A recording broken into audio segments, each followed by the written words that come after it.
Today's Focus Report takes us to Japan, where a shrinking population has led to a manpower shortage and created a gaping hole in the labour market. To fill empty jobs that Japanese citizens aren't taking, the country depends heavily on foreign workers. But given Japan's tough stance on immigration, these labourers are officially called technical trainees. Their numbers have skyrocketed in recent years and they've become a crucial motor of the Japanese economy. But that growth has also led to a soaring number of cases of worker abuse. Justin McCurry and Ophelie Giamataris report. After failing to find Japanese people to work at his car repair business in the Tokyo suburb of Hachioji, Koji Takahashi has just recruited 2 foreign trainees. His is a common problem. Japan's ageing population means the country's labour market is at its tightest for decades, with just 143 openings for every 100 job seekers. There are not enough workers in Japan, and that's becoming a big social problem. We have few young people, and in any case, they don't want to work in places like this, where the work is dirty and difficult. That's why I've decided to show 2 young people from Indonesia how to do the job. Ari Wayudia is one of those trainees. The 26-year-old arrived in Japan from Indonesia 5 months ago. So, are you hanging in there? Yes, I'm doing my best. In January, Ari secured a 3-year technical intern visa as part of a program that enables people from developing countries to learn skills in Japan that they can then use in their home countries.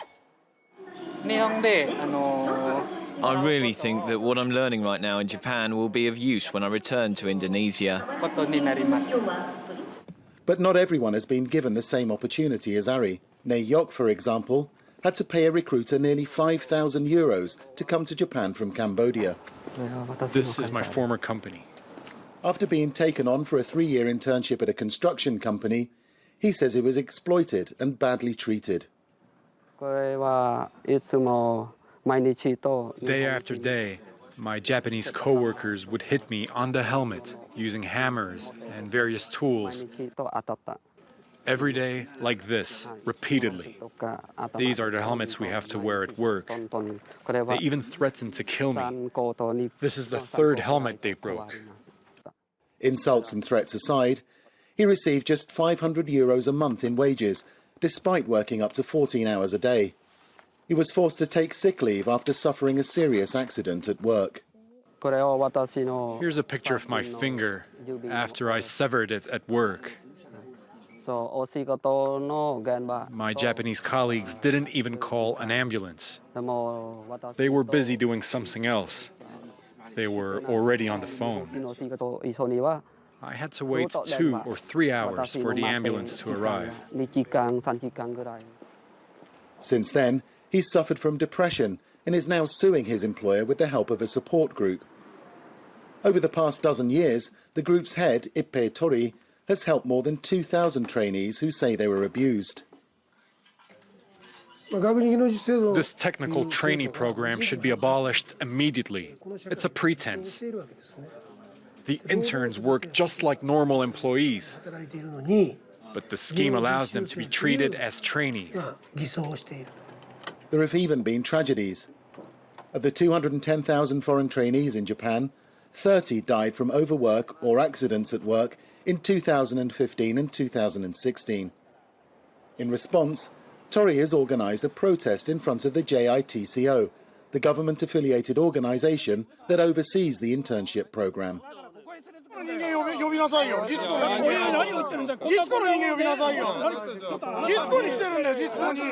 On this day, though, no JITCO representative is willing to meet the protesters. You there, do you know that JITCO makes the trainees work for 2 hours an hour? You guys wearing neckties. Would you work for 2 hours an hour? This is modern slavery, it's human trafficking. Japan's parliament is finally taking trainee abuse seriously. Yoshio Kimura is one of a group of MPs who've devised improvements to official supervision of the trainee scheme. The measures will go into effect in November. We will introduce very strict regulations. For example, about 4 times a year, supervisory organisations will conduct inspections of companies that use trainees. With the 2020 Olympics on the horizon, Japan needs to recruit an additional 700,000 workers for games-related projects. As long as it rules out significant immigration, its search for workers from overseas is set to continue.